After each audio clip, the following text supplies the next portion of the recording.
Yo.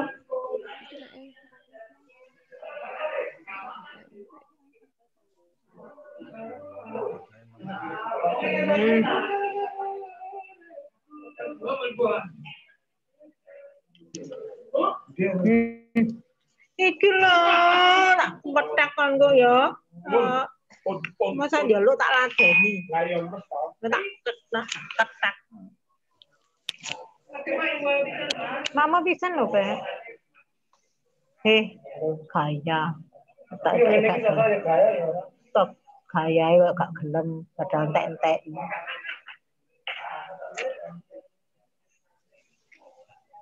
Ya, selamat siang semua ibu-ibu, mbak-mbak, kawan semuanya yang sudah menyempatkan waktu untuk dapat mengikuti kegiatan ini. Ini kita dari bagian Universitas Brawijaya, Rumah Sakit Saiful Anwar Malang, ini akan melakukan penyuluhan kanker kolektal. Tujuannya ini agar ibu-ibu sekalian atau bapak-bapak sekalian semuanya bisa menambah pengetahuan bahwa adanya penyakit kanker usus besar. Ya, ini untuk awal pembukaan nanti akan dibuka acaranya oleh Dr. Aris Budianto, spesialis bedah konsultan bedah digestif.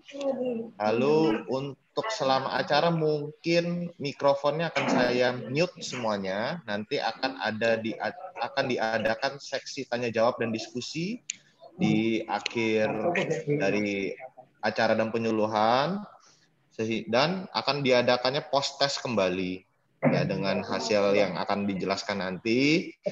Untuk pembukaannya waktu dan tempat saya persilakan untuk Dr. Aris. Silakan, Dokter. Bismillahirrahmanirrahim. Assalamualaikum warahmatullahi wabarakatuh. Suara saya jelas ya? Jelas suara saya ya? Bismillahirrahmanirrahim. Alhamdulillahirabbil alamin. Shalatu wassalamu ala asyrofil mursalin wa ala alihi wa ashabihi ajmain amma ba'd. Syukur alhamdulillah bahwa pada siang hari ini masih dapat berkumpul kita semua dalam kondisi sehat ya. Karena sekarang dalam kondisi Covid sehingga kita tidak memungkinkan, sebetulnya kami ingin ketemu langsung dengan ibu-ibu dan bapak sekalian, tapi karena kondisi Covid sehingga ketemu lewat daring. Tapi harapan kami silaturahim melalui ini dapat sama saja artinya, sehingga kita dapat saling berbagi, saling memberikan ilmu untuk ibu sekalian. Pada hari ini kami dari bagian bedah, khususnya bedah digestif. Bedah digestif adalah bedah saluran pencernaan dan empedu. Saiful Anwar dan Universitas Brawijaya Malang akan memberikan pengetahuan kepada ibu-ibu tentang kanker kolorektal. Ya, tentunya harapan saya semoga dengan mengetahuinya dan nanti kita berikan brosur, tolong dibagikan kemana-mana. Nanti kalau ada sesuatu sehingga semakin cepat diketahui maka semakin bisa diambil kesembuhannya. Jadi gambarannya kadang-kadang kalau sudah datang ke rumah sakit itu sudah kondisi yang agak parah sehingga untuk dioperasi sudah sulit sehingga tidak bisa diambil. Tetapi kalau dari awal diketahui maka kesembuhannya akan tinggi. Nanti akan dijelaskan oleh teman-teman yang di sini, gitu ya. Saya kira itu tidak usah lama-lama. Terima kasih Dr. Har. Dr. Har sempat foto dulu Dr. Har ya. Nanti habis ini ya. Terima kasih. Assalamualaikum warahmatullahi wabarakatuh. Waalaikumsalam warahmatullahi wabarakatuh. Bu, ini mungkin videonya di on semua, biar difoto dulu untuk pembukaan, nanti langsung saya mulai. On ini. Sudah di on. Ya Bu, sudah di on. Ya di video untuk sesi pertama 1, 2, 3. Oke, sampun Bu. Ya izin untuk waktu dan tempat yang sudah diberikan oleh Dr. Aris, terima kasih. Saya akan memulai penyuluhan tentang kanker kolorektal. Ini pengetahuannya mungkin tidak terlalu mendalam, namun menurut kami ini sangat berguna bagi para ibu sekalian ataupun bagi para petugas nakes yang di lapangan di daerah untuk mengetahui setidaknya gejala-gejala awal sehingga tidak terlambat. Karena kebanyakan seperti Dr. Aris kembali sampaikan tadi bahwa kebanyakan pasien itu sudah datang itu dalam kondisi yang tidak begitu baik atau yang sudah dalam stadium lanjut. Karena ketidakwaspadaan kita terhadap penyakit yang kita derita maupun gejala yang kita alami. Seperti itu. Baik, saya mulai. Untuk yang pertama, apa sebenarnya itu kanker kolorektal? Nah, kanker kolorektal itu merupakan keganasan jaringan usus besar. Itu terdiri dari bagian kolon yang terdiri dari 3 bagian, yaitu kolon ascendent, transversum, descendent, sigmoid, dan rectum. Jadi seluruh kanker usus besar itu meliputi bagian usus yang sudah terbagi tadi ya, dari usus besar, usus kolon ascendent, transversum, descendent, sigmoid, dan rectum. Ya. Dan kebanyakan pada penyakit kanker kolorektal ini itu biasanya tidak menimbulkan gejala di awal-awal. Biasanya gangguan pencernaan biasa yang sering diabaikan seperti mencret-mencret yang berulang tapi dalam jangka waktu yang panjang, ataupun BAB-nya meringkil-meringkil atau sering terasa kembung berulang. Ya, jadi misalnya sebelumnya kembung-kembung, susah BAB, nanti keluar BAB-nya, nanti kembung-kembung lagi, tapi itu dialami berulang-ulang, berbulan-bulan. Dan seringkali biasanya timbul pada pasien-pasien yang memiliki faktor resiko yang tinggi, seperti ada keluarga yang memiliki resiko kanker atau sudah pernah terkena kanker sebelumnya, ataupun merokok, ataupun mengkonsumsi makanan-makanan yang tidak begitu baik, yaitu artinya kurang serat, dengan makan makanan yang cepat saji, makanan yang mengandung banyak daging merah, lalu juga minuman beralkohol. Ini faktor resiko yang terjadi pada usus besar. Salah satunya yang sudah diteliti dari beberapa bagian, sudah salah satu yang saya bilang. Dan ada juga riwayat keluarga atau pasien yang pernah mempunyai penyakit polip. Karena polip itu bisa suatu keganasan, ada yang jinak. Jadi tetap harus diperiksakan. Atau memiliki riwayat penyakit radang usus, jarang berolahraga, obesitas atau kelebihan berat badan, ya, dan yang lain seperti yang saya sampaikan tadi, seperti konsumsi makanan yang buruk, merokok, alkohol, kurang diet berserat, dan kurang vitamin. Gejala usus besar itu macam-macam. Yang paling sering itu adalah lemas. Ya, paling sering itu dialami itu lemas gitu. Seperti banyak keluhan pada pasien-pasien yang anemia seperti lemah, letih, lunglai, lesu. Dan adanya gangguan BAB seperti meringkil-meringkil, seperti kambing atau mencret yang sering berulang. Dan juga ini yang perlu diwaspadai, BAB darah. Karena kenapa? Banyak bagian penyakit dengan BAB darah banyak diperkirakan sebagai hemoroid atau wasir. Tapi pada kenyataannya, pada pasien-pasien dengan usia yang di atas 20 sampai 40 tahun, itu mempunyai resiko bahwa BAB darah itu tersebut bisa saja adalah suatu keganasan. Kapan kita harus ke dokter? Jadi kalau kita harus ke dokter adalah seperti sudah ada gejalanya tadi, sudah banyak ya, seperti lemah letih, lunglai lesu, seperti gejala anemia, ya, atau pucat sekali karena sudah terjadi anemia atau BAB darah yang sangat profus. Arti profus adalah BAB darahnya itu ngocor terus, sulit berhenti, atau sudah ada dan disertai dengan gangguan BAB, perubahan pola defekasi yang nya seperti kambing atau mencret yang lebih dari 2 minggu atau sampai 2 bulan. Nah, pada pasien-pasien yang seperti itu mungkin lebih baik disarankan untuk ke dokter. Kenapa? Agar bisa dilakukan deteksi dini. Artinya mungkin bisa dilakukan pemeriksaan tinja untuk mengetahui apakah benar itu tinja mengandung darah atau tidak, atau dilakukan kolonoskopi, yaitu teropong. Karena emang 70% pada pasien yang BAB darah merupakan suatu wasir, tapi tidak menutup kemungkinan bahwa itu adalah suatu keganasan. Sehingga teropong itu digunakan untuk mendiagnosis secara dini apakah benar ada keganasan atau tidak. Seperti itu. Atau juga dilakukannya CT scan perut, terutama pada pasien-pasien sudah perutnya kembung terus, berulang-ulang, lalu kadang terasa ada benjolan di perut, itu sangat memungkinkan untuk dilakukan CT scan perut. Ya, jadi kanker usus besar yang sudah deteksi dini itu biasanya pada pasien-pasien yang datang ke rumah sakit besar itu sudah pada stadium lanjut, biasanya pada stadium 3 atau stadium 4. Nah, harapan kita kenapa kok agar bisa deteksi dini? Harapannya agar kita bisa mengenal pada pasien-pasien kanker usus besar pada stadium 1 karena angka kehidupannya tinggi. Ya, dan kita bisa mencegah angka kematian sampai 50%. Dan peningkatan kualitas hidup itu sampai 60% pada pasien-pasien dengan stadium awal. Ya, makanya pada stadium awal biasanya kanker ini hanya tumbuh pada usus besar saja di dalam ususnya. Tapi kalau stadium 2 itu sudah mulai menembus dinding usus. Nah, yang kebanyakan datang biasanya itu adalah stadium 3 dan stadium 4. Artinya pada stadium 3 ini sudah mulai ada nggak bisa berak sama sekali, perutnya sudah besar, atau kadang perutnya nyeri sekali karena terjadi robekan akibat usus besar yang merusak dinding-dinding di usus besar itu. Dan ada pula yang stadium 4, artinya sudah menyebar kemana-mana. Sudah besar perutnya, buntu, tidak bisa BAB sama sekali, sudah lemas, sesak, ya juga disertai kadang kuning. Kenapa? Karena sudah menyebar. Menyebarnya kemana? Menyebar ke hati, ke paru-paru, ya ataupun ke bagian usus yang lainnya, sehingga tindakan operatif itu hanya sifatnya untuk paliatif. Artinya hanya untuk memperbaiki kondisi pasiennya saja, tidak untuk menyembuhkan. Seperti itu. Dan biasanya operasi ini dilakukan pada stadium 1, 2, dan 3.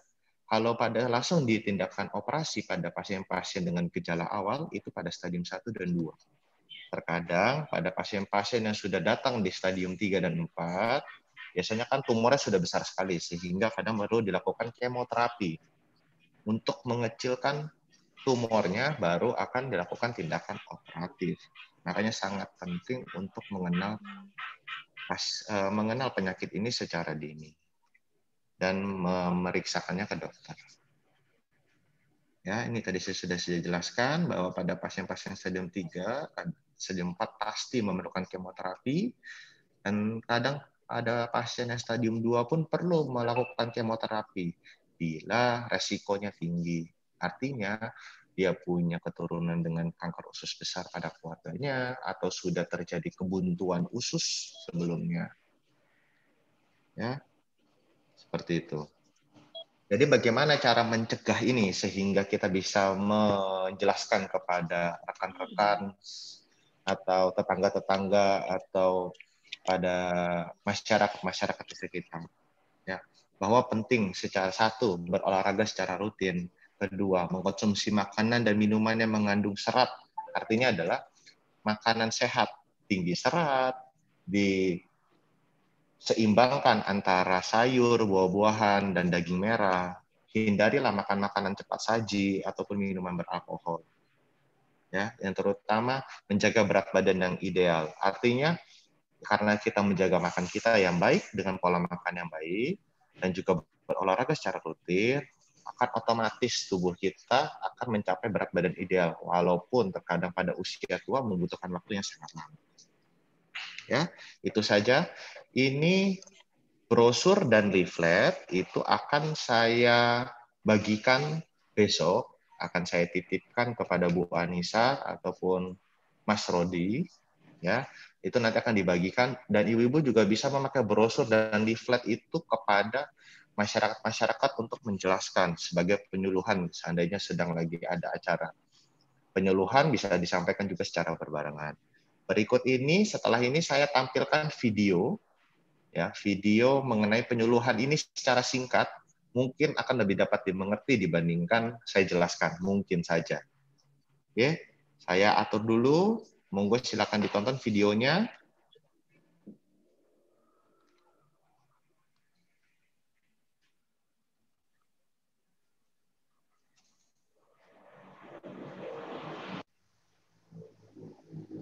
Oke, kalau suaranya kurang jelas dari videonya bisa disampaikan.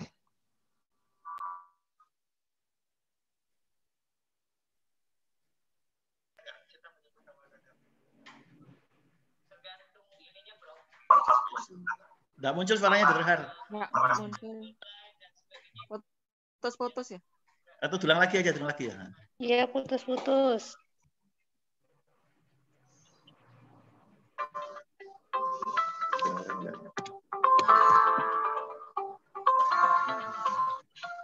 Assalamualaikum warahmatullahi wabarakatuh. Bapak dan Ibu, para filsafat yang berbahagia. Syukur alhamdulillah bahwa pada hari ini kita masih dapat bertemu, dan pada kesempatan ini saya Dr. Sugiarto, spesialis bedah konsultan bedah digestif dari bagian bedah digestif Rumah Sakit Dr. Syarif Anwar Fakultas Kedokteran Budaya, ingin memberikan pengetahuan tentang kanker kolorektal atau kanker usus besar. Perlu Bapak ketahui bahwa kanker usus besar ini sekarang ini nomor 3 terbanyak di dunia, dan penyebab kematian nomor 2 pada kanker. Oleh karena itulah pengetahuan dan tentang tentang kanker ini patutlah Bapak ketahui, sehingga dengan mengetahui insya Allah kita Jadi sekarang Surabaya.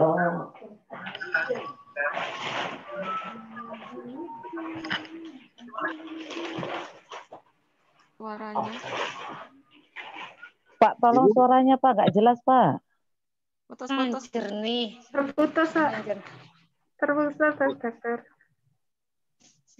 Kurang jelas ya? Iya Pak, Iya. putus-putus. Terus hilang Oh, jauh-jauh iya. gitu. Ya. Mana ini ya? Agak sulit ini videonya. Sebentar ya Bu ya, saya atur dulu. Tas naon eta teh.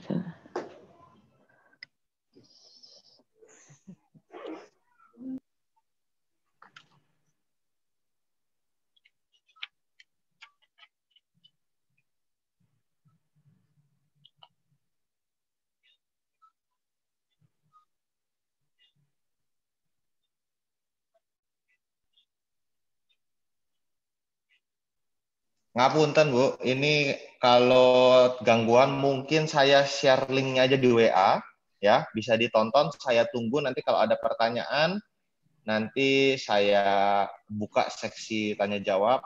Mungkin video ini hanya sekitar 6 menit, ya. Saya share di grup, nanti bisa ditonton dahulu. Sekitar setelah 10 menit nanti bisa langsung ditanya jawab di bagian Zoom ini. Ya, saya share sekarang untuk videonya. Biar nggak putus-putus, Bu. Kayak seperti Zoom ini, kalau video... Materinya tadi bisa juga di-share-kan materinya tadi. Boleh, nanti setelah acara ini nanti saya share materinya, dan sekarang itu kan bentuknya booklet, Bu. Nanti kita bagikan hard copy-nya. Ya, sekalian sama buklet bisa. Ya, nanti besok ya Bu bukletnya untuk dikirim, butuh waktu untuk cetaknya. Oh iya. Ya, ini saya kirimkan dulu videonya ke WA Group, mungkin bisa di-out dulu. Ya.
Bisa Bu untuk videonya? Kalau ada kesulitan nanti bisa saya bantu. Bisa, dokter. Ya, ditonton dulu aja. Nanti kalau sudah selesai, nanti langsung bisa dinyatakan seksi pertanyaan di sini. Terima kasih. Adapun faktor risiko dari kanker kolorektal, yang pertama, kebiasaan merokok. Yang kedua, adanya kebiasaan kurang olahraga. Yang ketiga, obesitas. Yang keempat, adanya kebiasaan makan yang buruk.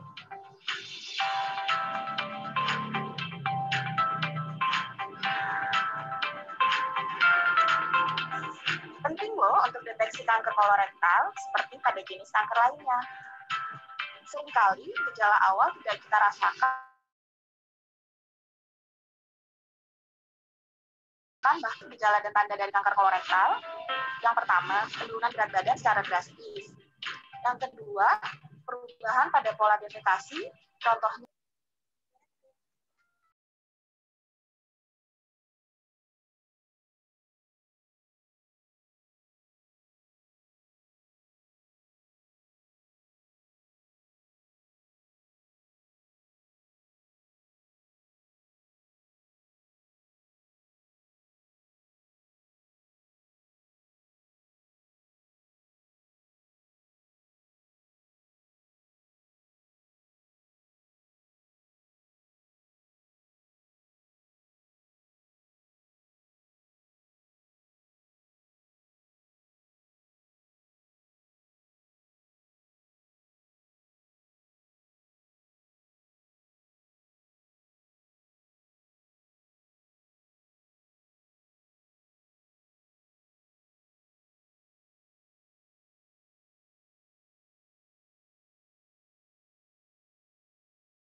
sudah kami sampaikan tentang beberapa hal tentang gejala, tentang pencegahan dari keganasan usus besar.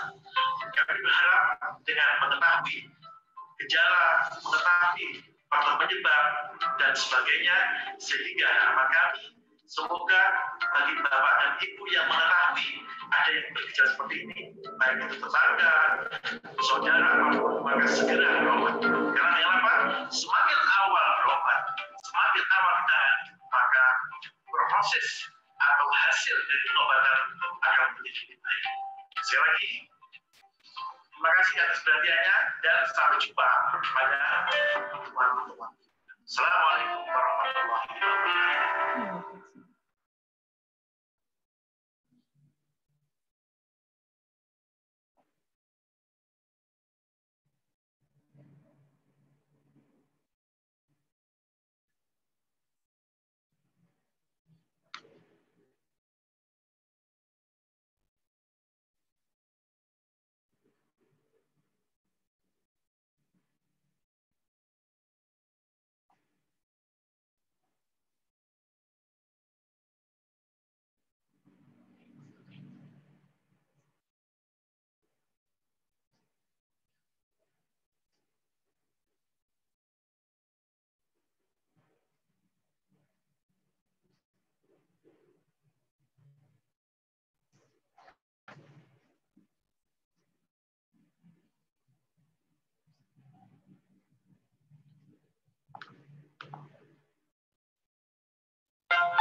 Ya, halo, selamat siang. Gimana Ibu?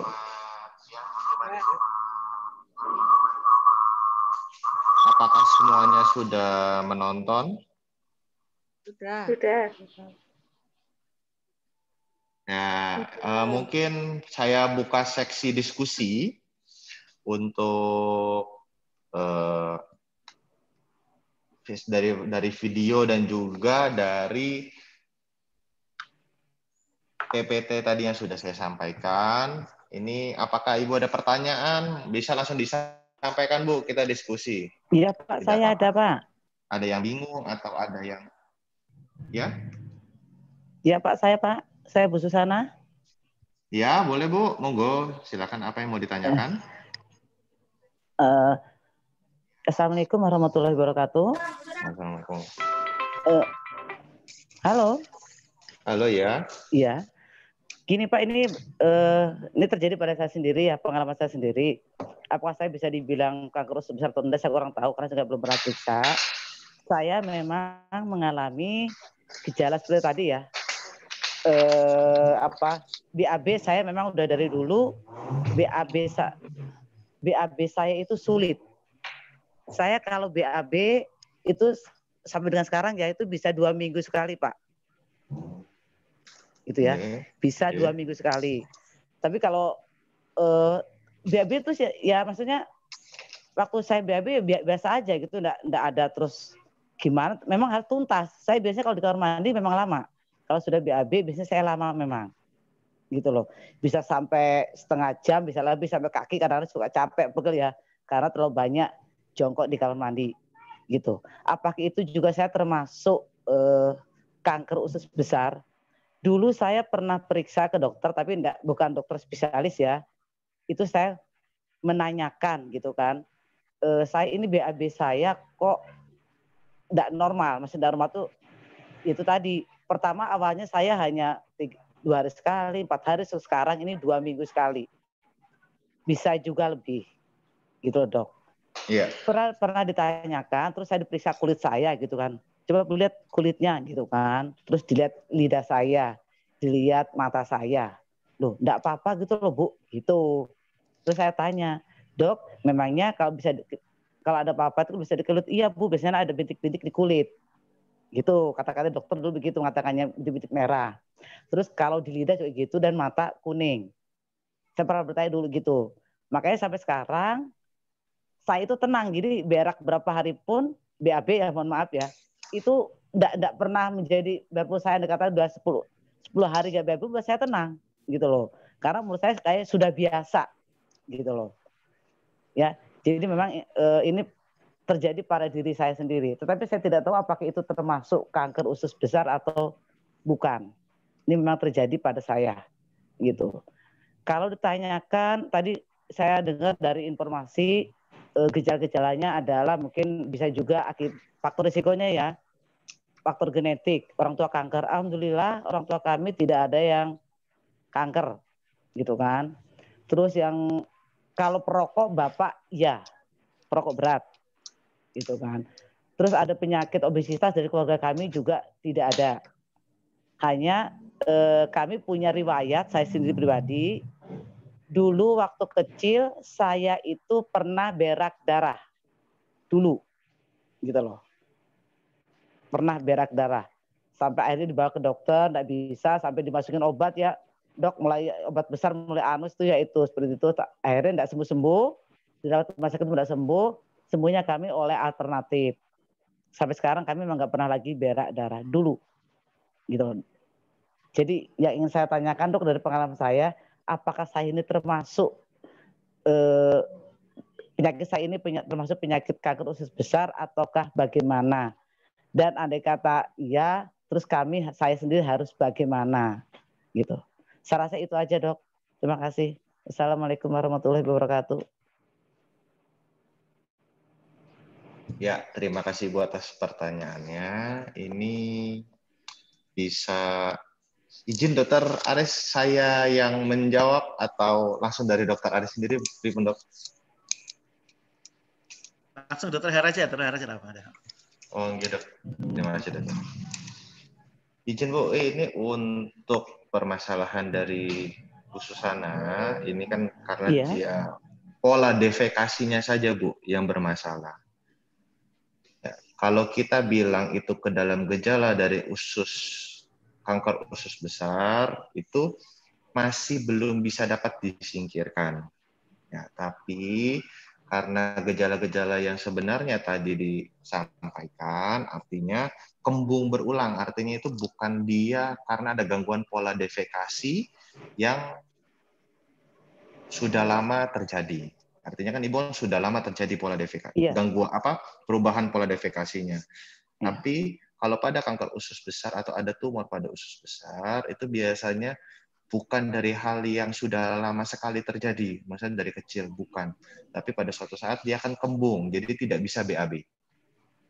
Lalu kembung berulang artinya itu tidak bisa BAB, lalu dibantu oleh obat-obatan dia bisa BAB, nanti dia tidak bisa BAB lagi. Tapi bukan perubahan pola defekasi yang sudah seperti normal. Seperti itu. Dan biasanya disertai dengan BAB darah. BAB darah itu tidak sekali, Bu, tapi bisa berkali-kali. Karena pada usus besar itu, tumor itu akan mengakibatkan kerapuhan pada dinding-dinding usus besar. Ya, atau kalau saya sebaiknya dari usia Ibu berapa, Bu? Pripun, Bu? Sekarang saya sudah 52 tahun, Dok. Oke, kalau biasanya di atas umur 40 tahun, Bu, dengan gangguan pola defekasi atau pernah dengan riwayat BAB darah, lebih baik dilakukan screening. Artinya apa? Yang seperti tadi disampaikan, screening itu bisa dengan teropong karena BAB darah atau dengan cara memeriksakan tinja apa benar itu adalah suatu darah di dalam fesesnya Ibu. Gitu. Tapi kalau dibilang dari gejala yang seperti Ibu sampaikan itu hanya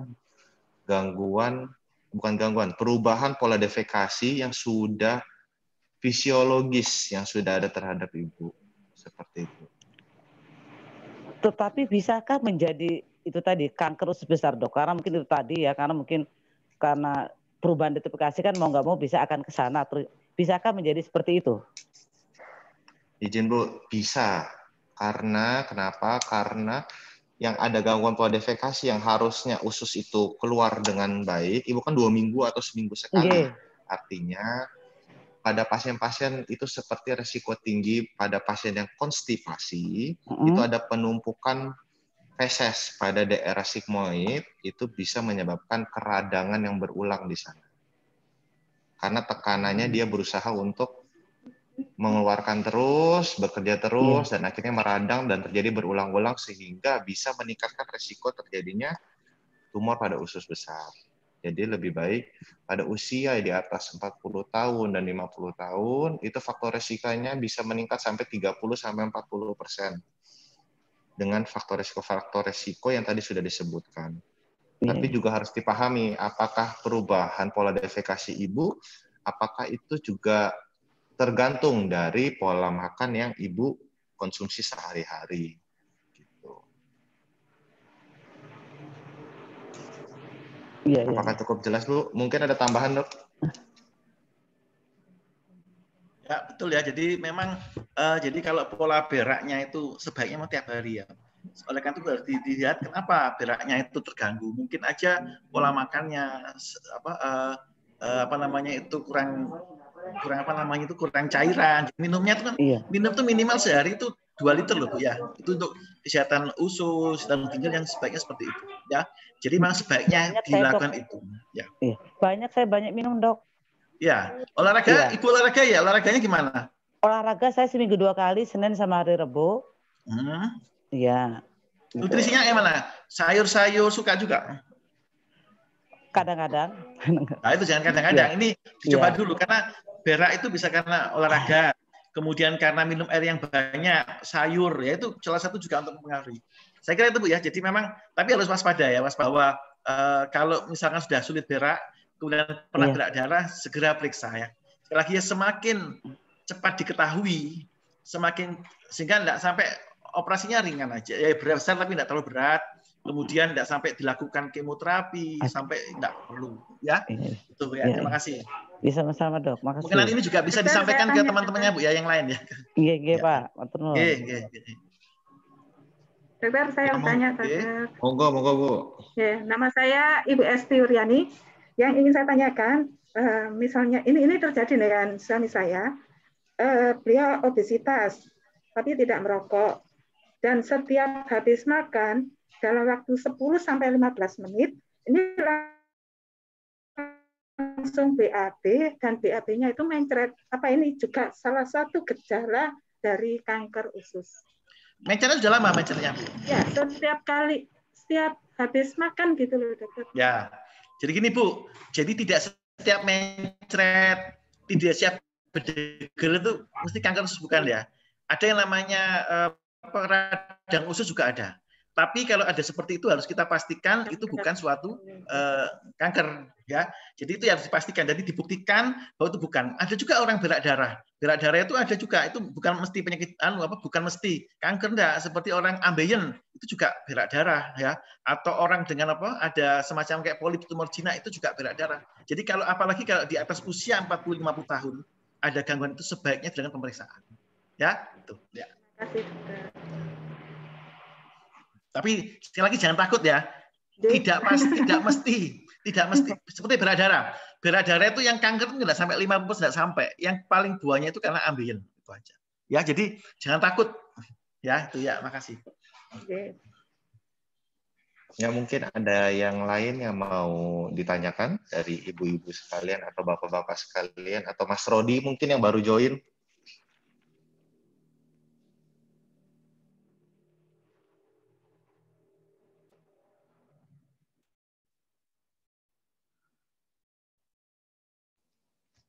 Tidak ada yang ditanyakan lagi ya, Bu?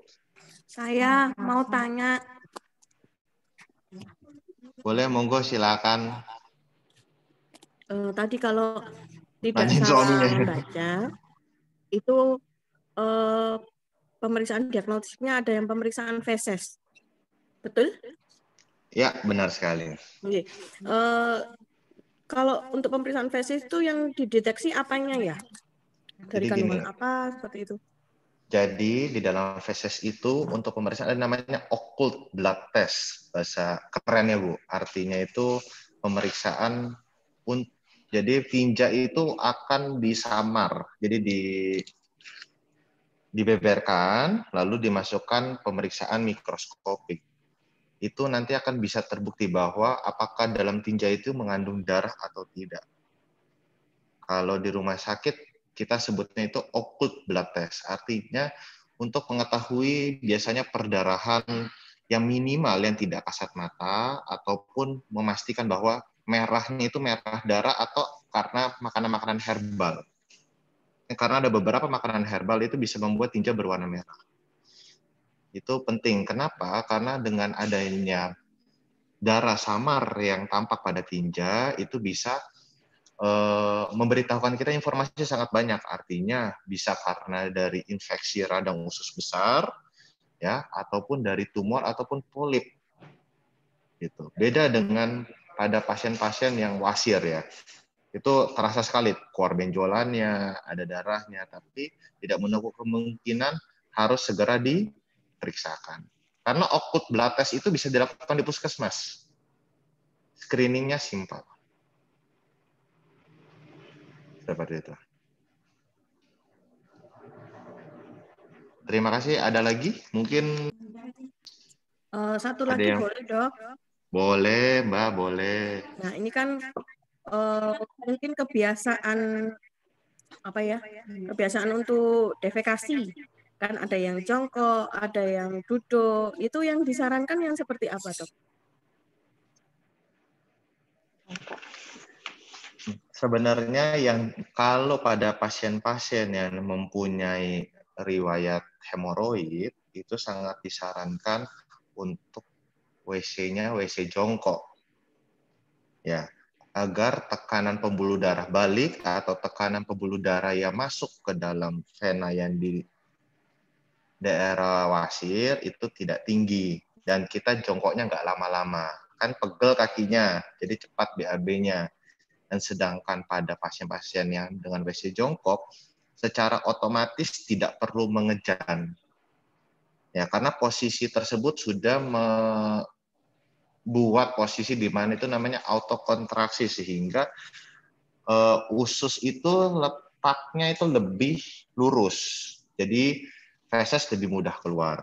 Sedangkan beda dengan kita yang duduk.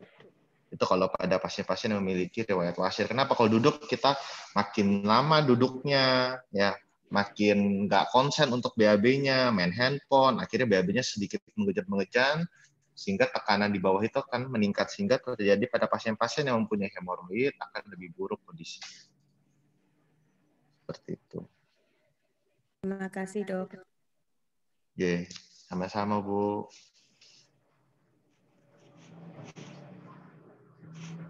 Mungkin ada lagi yang mau bertanya? Katanya sudah mau masak Ibu-Ibu, Dokter Har. Iya, siap, Dokter. Jadi ya mungkin ya. Jadi pesan saya, pengetahuan ini jadi sekali lagi kalau ada berak darah atau bedegelan tadi itu, apalagi mencet-mencet di atas usia 50-40 itu harus waspada. Tapi yang jelas tidak pasti atau tidak mesti kanker, enggak. Nah, sampai 50 enggak sampai kok, enggak 100% sampai ya. Tapi kita harus waspada ya, sampai dibuktikan bukan suatu kanker. Seperti pembuktian itu di Puskesmas dulu, kemudian ke Saiful Anwar, ke rumah sakit itu, insya Allah BPJS sedang semua, Dokter Har sudah siap untuk kalau pemeriksaan kolonoskopi sudah siap. Jadi apa? Artinya bahwa ditanggung BPJS semua kok, tenang aja. Itu aja Dokter Har pesannya. Terima kasih. Ya, terima kasih. Dok, untuk mengakhiri ini saya mohon, ini kan pesertanya cukup banyak ya. Oh, ini ya. Boleh di videonya boleh diaktifin semua ya. Ya. Mau tolong kita semua foto ya. Iya, foto terakhir sebelum menyelesaikan sesi ini, lalu nanti di grup saya akan tambahkan post-test dan kuesioner kepuasan dari penyuluhan ini. Semoga ilmunya bermanfaat, ya bisa menjelaskan kepada teman-teman dan masyarakat sekitar agar biar lebih cepat terdeteksinya dan tidak usah perlu takut atas penyakit yang dideritanya, karena kesembuhan itu hanya milik Allah SWT, sehingga kita diberikan keselamatan yang baik. Video yang lain boleh di-on-in. Ini Rodi Widya, ini Mas Rodi kan? Ya. Tolong videonya ini mungkin bisa. Tidak apa-apa yang sambil nyupir ditaruh aja, mungkin videonya kelihatan muka sedikit kalau tidak mengganggu ya. Biar ramai rasanya.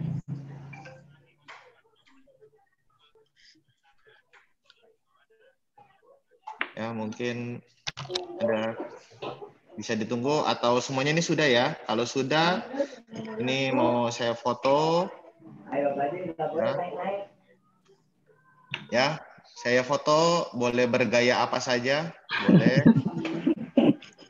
Ya, 1, 2, 3. Ya, terima kasih. Semoga ilmu bermanfaat. Insya Allah sampai ketemu lagi ya. Nanti kita insya Allah akan bikin acara seperti ini lagi, insya Allah. Terima kasih, Dok. Terima kasih, Dok. Terima kasih, Dokter. Terima kasih ilmunya, semoga bermanfaat. Iya, Oke, terima kasih. Izin saya end meeting. Untuk post-testnya nanti saya sebar di WA group. Terima kasih. Assalamualaikum warahmatullahi wabarakatuh. Sama. Waalaikumsalam warahmatullahi wabarakatuh. Materinya jangan lupa. Waalaikumsalam warahmatullahi wabarakatuh. Materinya jangan lupa. Iya, materinya nanti disampaikan besok sama Mas Rodi dan Mbak Anissa ya. Nanti saya kasih hard copy-nya ke Mas Rodi. Oke. Terima kasih.